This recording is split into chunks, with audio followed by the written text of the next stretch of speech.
Well, hello, philosophers. I have to tell you, I'm pretty excited. This week, I got my first contribution from one of you in the outside world on our philosophical question. It's on the meaning of happiness. That's our first big question, right? What is happiness and how do we obtain it?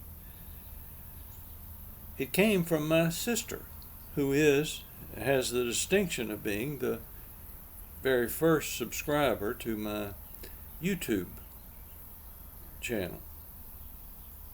She sent me an article from The Atlantic titled "The Three Equations for a Happy Life, Even During a Pandemic." It's an excellent article, and it brings together succinctly things we're going to be discussing.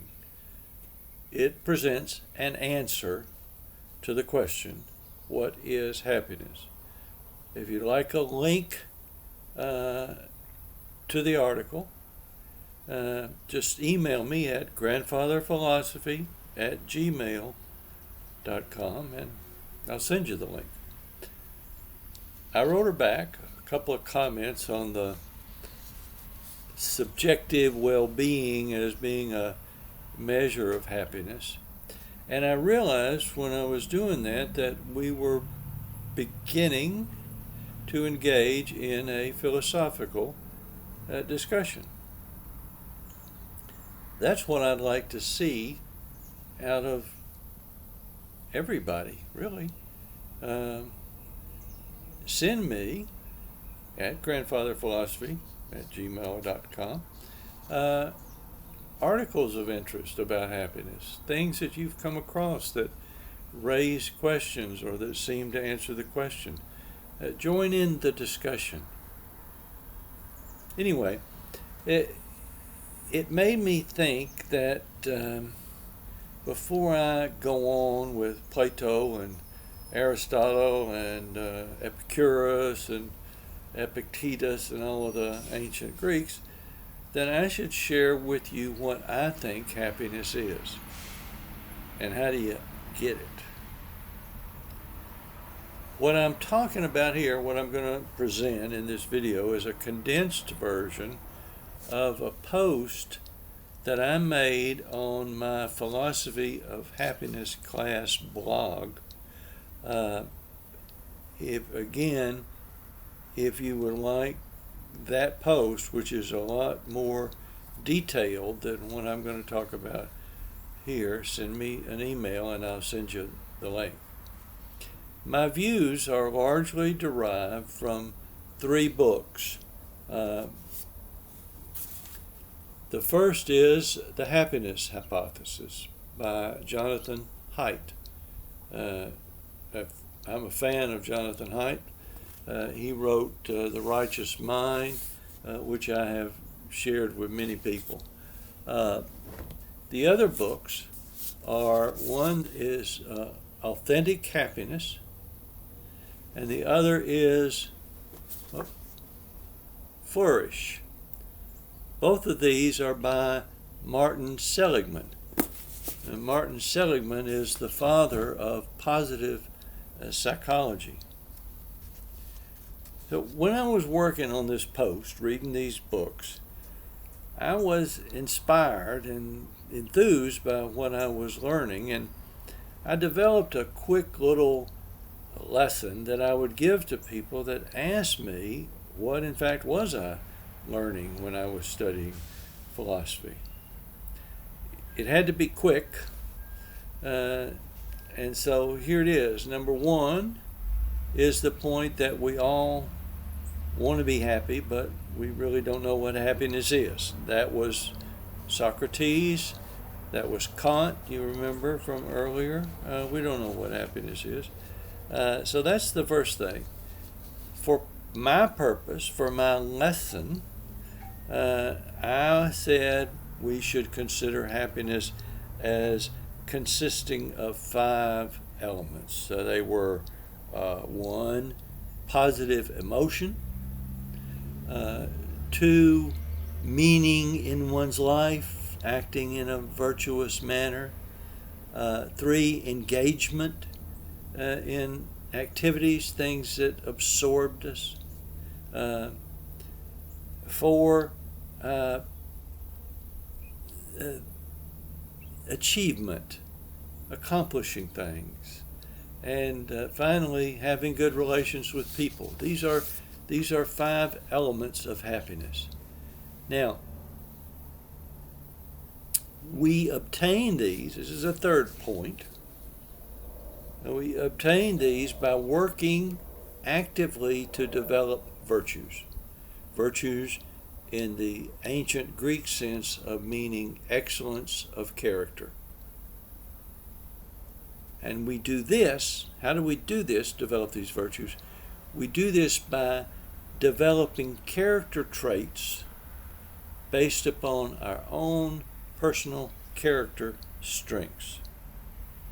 By exercising strengths of character, particular strengths of character that we possess as individuals, we can become happier. Happiness philosophy requires engagement.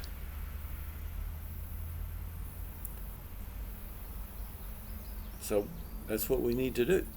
Engage. If you want to find out what your character strengths are, you go to AuthenticHappiness.org and you take a test, the VIA Survey of Character Strengths. Let me put this up here on my little whiteboard. There, can you see it? Authentic Happiness, the VIA Survey of Character Strengths.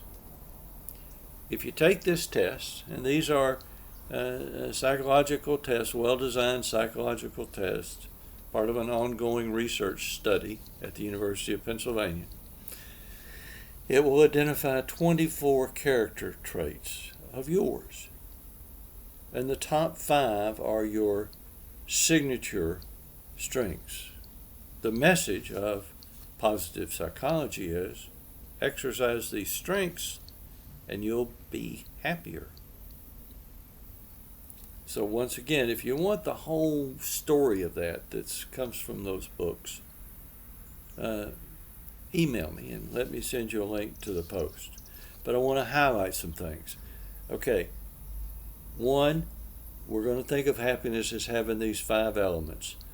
Positive emotions, engaging in a life with meaning, engaging in absorbing activities, accomplishing things, and having friends, having good relationships with others. We get these things, we can achieve these elements by developing virtues, excellence as human beings. And we develop these virtues by actively exercising these character strengths, developing habits of virtuous behavior. This is 21st century positive psychology. But here's the cool part. It's 4th century BC Aristotle. Aristotle taught us that to achieve eudaimonia, the well-lived life, the flourishing life, we have to develop virtues through habit. That's the same as positive psychology. So if you want to be happy, if you want to have a flourishing life, if you want to have a well-lived life, identify your character strengths and exercise them. Developing character traits by exercising particular strengths will lead to particular virtues. Let me give you an example. My top 5 strengths are the following. 1, fairness, equity, justice. Number 2, judgment, critical thinking, open-mindedness. Number 3, humor and playfulness. Number 4, gratitude. And number 5, love of learning. That's 5 out of 24, okay? Those are my top 5. Now, judgment and love of learning lead to the virtue of wisdom. By exercising those strengths, I get myself on the path to the virtue of wisdom. I don't get there, I just get myself on the path. Fairness leads to the virtue of justice. Gratitude and humor lead to the virtue of transcendence. So, how do I exercise? How do you exercise the strengths? Well, look at me. I'm a 74-year-old guy going to college studying philosophy. I'm working on a bachelor's degree in philosophy. I don't need another degree. I got 3. But in going to college and studying philosophy, I am exercising my love of learning. And you know what? It makes me happy. There's a lot of demands in college, but it just makes me happier. I'm exercising. When I use logic and critical thinking to decide how I should act, I'm exercising my strength of judgment. If I approach issues in life, like, say, how to act during a pandemic, critical thinking can help calm my emotions. Critical thinking can help me understand the external forces around me and bring me some sense of tranquility. Tranquility is a measure of happiness. It's a Stoic virtue. It makes me happier. Exercising these 2 strengths puts me on the path to achieving the virtue of wisdom. And that's, I find, a desirable goal. When I exercise my strength of fairness, I will act more justly and be on the path to the virtue of justice. Here's an example.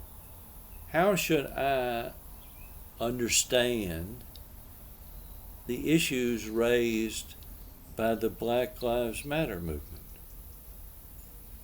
Well, if I exercise my strength of fairness, I'm going to come to some pretty logically based conclusions about what is the right thing to do, what is the just thing to do in this social unrest. And look, 2 strengths leading to transcendence, the virtue of transcendence. To be honest with you, I'm pleased with my signature strengths, especially the ones that lead me to transcendence. The virtue of transcendence is knowing where one fits within the larger scheme of the universe. Having beliefs about the meaning of life that shape your conduct and provide comfort. Thinking about the meaning of life, assisted by my love of learning, has made me happier. Who wouldn't want to have more transcendent experiences?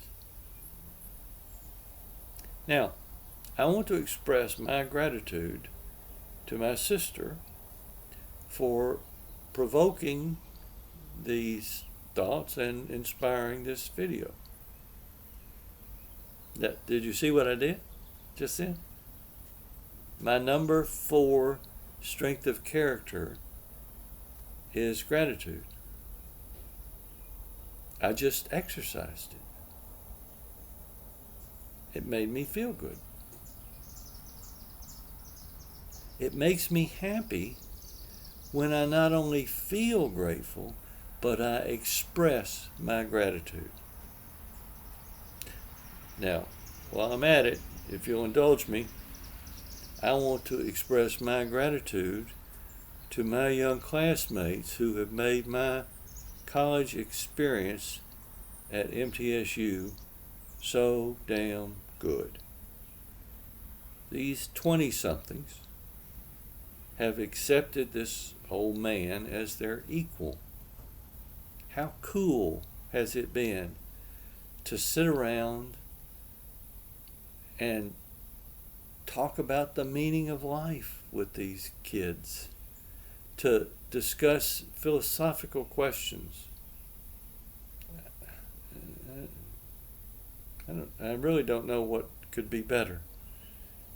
So I'm grateful for Brandon, who is destined to be, or we materialists would say, he's determined to be an outstanding basketball coach with a philosophical grounding. To my friend Pavey, who I know is going to be excellent in international relations, assisted by her understanding of philosophy. To Henry and Kellum, Henry V and Kellum, my Nietzsche buddies. Heather, a really bright young woman who, if she goes ahead and does it, she's going to make an excellent lawyer, but I really think she'd be a better professor. Sophie, the scientist. Nora, my Muslim friend, who's given me so much insight into Islam issues. Amber, my strong Bahamian girl friend. Sabrina, who, honest to God, is a 21st century replica of Audrey Hepburn, who just made every day a little brighter. All of these people, oh, I forgot, Elizabeth, she called me the dope grandpa. Pretty cool, huh? Dope grandpa. Anyway, all of these, I'm sure I've left out somebody, but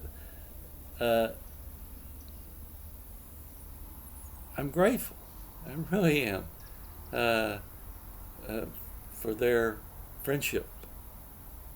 And I'm also extraordinarily grateful to my professors who have engaged in dialogues with me regarding philosophy, helping me understand it. Phil and Mike, goodness gracious, Ron, there's not one like Ron around, I'll tell you that. And Clarence, who I haven't met personally, but have had great discussions with him online. Anyway, I regard all of these people now as friends. And here's the point. I have good relations with them, and they make me happy. It makes me happy. That's another thing. See, all of these strengths are tied to elements of happiness. So,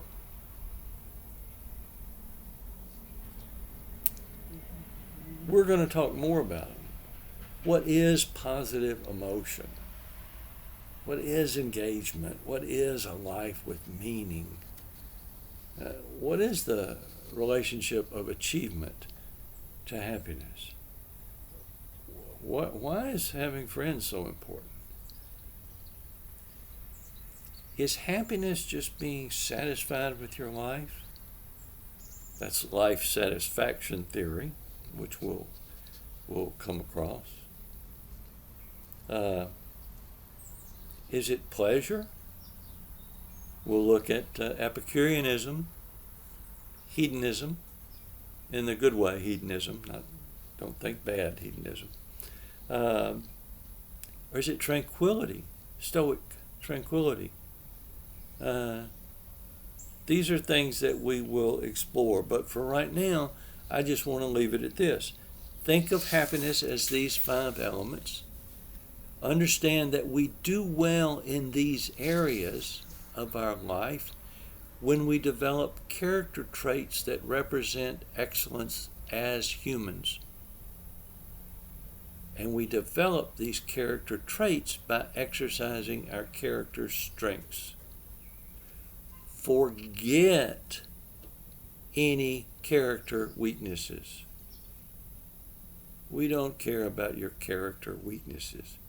What we care about is your character strengths. That's what we need to work on. This is logic.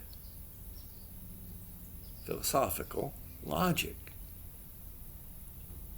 If it's the exercise of clear and distinct thinking. Now, if you want to get some appreciation for what that phrase means, clear and distinct thinking, you're going to have to read Descartes and Kant and Spinoza and others. But this is an essential part of philosophy. Understanding your world and your place in it and using that to your advantage. Using reasoning and logic to guide your life. You could say that our motto should be better living through thinking.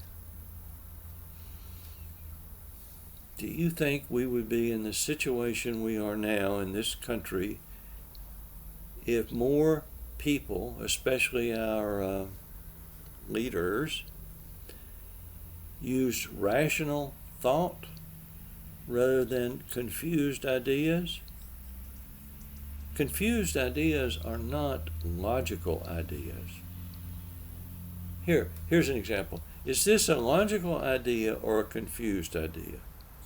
The way to combat COVID-19 is to inject bleach or light into your body in some way. How about the guy that was driving around in the truck that says, "Jesus is my vaccine"? Is Jesus a vaccine against the virus? Is that logical or confused? How about people that are not wearing masks in the face of a highly contagious disease where wearing masks would prohibit its spread? Confused? Another thing, I did an essay on Spinoza. And it's called Spinoza and the Metaphysical Basis for Pandemic Coping Advice. And in it, I talk about how Spinoza shows us how to control our emotions, or that through clear and distinct thinking.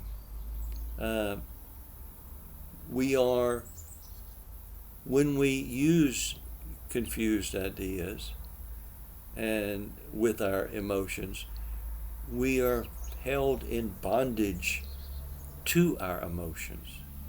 Clear and distinct thinking, rational thought, logic can give us freedom. And with that freedom comes happiness. If you'd like a copy of that, again, email me and I'll send you a copy. Anyway, take the test. Identify your strengths. See how they correspond to your conception of yourself. I can tell you this, some of my college friends who took it were surprised at how their strengths did in fact, by and large, correspond to how they in fact saw themselves. I mean, I can remember riding on the bus with a young lady whose love of learning was 24 on her list out of 24. Well, obviously, she didn't get the same happiness out of class that I did with Love of Learning being number 5. She had different strengths. That's the point. We all have different strengths, but it's exercising our strengths that brings us happiness. See if when you exercise a strength, you don't find yourself thinking about the virtuousness of the choice that you're making. And if in fact that doesn't lead you to making a more virtuous choice, which in fact defines your character as virtuous. We are who we are based upon those choices that we make. So you define yourselves by exercising these strengths in a way that will lead you to having a happy and flourishing life. Now, we'll talk about this more later. Remember, email me for anything and join the discussion. You see something in the world that makes you happy, share it with me. You see something that you read that addresses the question of happiness or dealing with bad situations, send it to me. Join the discussion. Till then, wear a mask. It's logical.